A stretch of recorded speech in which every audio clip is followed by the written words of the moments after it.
Hello aspirants आपण मानकु स्वागत करूची प्रेपल रो यूट्यूब चैनल को। आज रो डिस्कशन रे आसुन देखिबा जो ओडिशा गवर्नमेंट रो फ्यूचर रिक्रूटमेंट रो जो एग्जाम सब आसीबो तार एज लिमिट जोटा कि 38 वर्ष थिला 2021 रु 24 पर्यंत जहा कि 2025 रे जे कोनोसी नोटिफिकेशन गोटे आछि जोतरे 32 वर्ष होई जाईची ता कोन पुनी थरे बढ़िबो की ए विषय रे आसंतु आज डिस्कशन करिबा। देखिबा एज लिमिट जोटा ओडिशा पब्लिक सर्विस कमिशन रो एडवर्टाइजमेंट नंबर 9 2024-25 आपण देखिबे जोटा कि मेडिकल ऑफिसर रो रिक्रूटमेंट पेंका आसीची 1 जनवरी 2025 सुधा जहार एज लिमिट 21 रु 32 वर्ष हेइथिबो सेही माने ही अप्लाई करि परिबे। किंतु पूर्वरु एई रिक्रूटमेंट रो अपर एज लिमिट ता 38 वर्ष थिला। एससी एसटी वोमेन एवं एक्स सर्विसमैन कैटेगरी पे यही 32 वर्ष ऊपर 5 वर्ष रिलैक्सेशन एवं पीडब्ल्यूडी कैटेगरी पे 10 वर्ष रिलैक्सेशन एठारे दिया जाइछि। आपण देखिबे ई जो आसन देखिबा ए लीगल बेसिस जो 32 ईयर जोटा अपर एज लिमिट रहिछि तार लीगल बेसिस कोन ओडिशा देखंतु एठारे ओडिशा जीएपीजी डिपार्टमेंट रो ओडिशा गवर्नमेंट रो गोटे नोटिफिकेशन 27 अक्टोबर 1999 रे आमे लगैछु जोतरे कि upper age limit for entry into government service shall be 32 years जोटा मेंशन हेछि। एई रूल अनुसार ओडिशा गवर्नमेंट रो जे कोनोसी व्यक्ति ओडिशा गवर्नमेंट रे एम्प्लॉय भाबरे एंट्री करिवे तांकर एज लिमिट मैक्सिमम 32 वर्ष हेइथिबा दरकार। किंतु एससी कैटेगरी पेंगा 5 वर्ष रो रिलैक्सेशन जोटा कि जीएपीजी डिपार्टमेंट रो नोटिफिकेशन नंबर 35181 1998 अनुसार एससी कैटेगरी पे 5 वर्ष, एसटी कैटेगरी पे 5 वर्ष, वोमेन कैटेगरी पे 5 वर्ष, एससी बीसी कैटेगरी पे 3 वर्ष एवं फिजिकली चैलेंज कैटेगरी पेंगा 10 वर्ष रो रिलैक्सेशन मिलिची।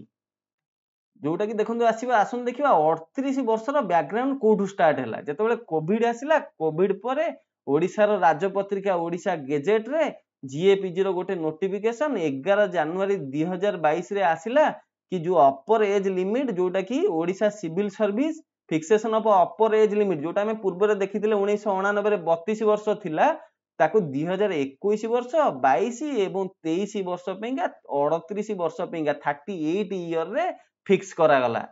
एटा कि आपण देखि परियो ओडिशा गेजेट देखंतु आपण कहिबे 2021 22 23 तो हेतिला 2024 रे कोन पे सेटा रहिला 38 वर्ष।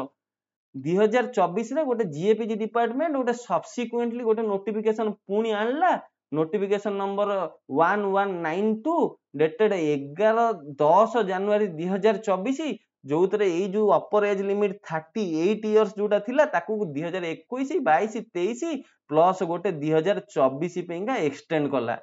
किंतु एई जो नोटिफिकेशन रो एक्सटेंशन 2025 रे जीएपीजी डिपार्टमेंट तरफ रो कोनोसी क्लैरिफिकेशन आसिला नाही जहा फल कि तार जो मेडिकल ऑफिसर एग्जामिनेशन एबे जो ओपीएससी आनीची सेतरे से तार एज लिमिट को 38 रु 32 को पूर्व रूल अनुसार पुनी 32 वर्ष रे फिक्स कला जहा फल कि देखिबा एतरे कोन किए सब किपरि अफेक्टेड हेबे एई द्वारा जो मानकर एबे 32 वर्ष हबा को जाउची से मानकर एटा लास्ट ईयर गोटिए वर्ष पे से माने आ एग्जाम देई परिबे जो मानकर सेमती रिजर्वेशन कैटेगरी 32 प्लस 5 मिसई दियंतु जो मानकर 37 वर्ष हबा को जाउची से मानकर लास्ट ईयर रहिबो एवं जो पिला माने 33 रु 38 पूर्व वर्ष एग्जाम देइथिले एक मार्क रे कटि चंदी कि आधा मार्क रे कटिची से माने आ एग्जाम देई परिबे नाही। आसन देखिबा पुलिस रो जस्टिफिकेशन कोन गवर्नमेंट दोउची गवर्नमेंट रो कोनोसी नोटिफिकेशन आसिला नाही मीन्स 2025 रे गवर्नमेंट रो जहा रूल थिला 2024 जे सेठी सेटा एंड हे गला 2025 रे नोटिफिकेशन नाही मीन्स आउ एज लिमिट आपण सब्सिक्वेंट एग्जाम रे 32 वर्ष पाइबे नाही 38 वर्ष पाइबे नाही।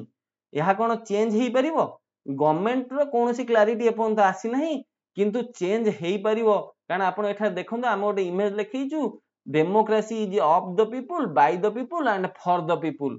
जदि पॉपुलर डिमांड आसे तबे गवर्नमेंट तार पॉलिसी चेंज आगुरु करिछि एबे मध्य करि पारे किंतु एथि पेंगा जदि 38 वर्ष को पुणी थरे जिबा पेंगा तेला जीएपीजी डिपार्टमेंट रो जेमति आपण गोटे नोटिफिकेशन देखिथिले 2024 मसिया पे आसीथिला सेमिति 2025 मसिया पे गोटे नोटिफिकेशन आसीबा दरकार।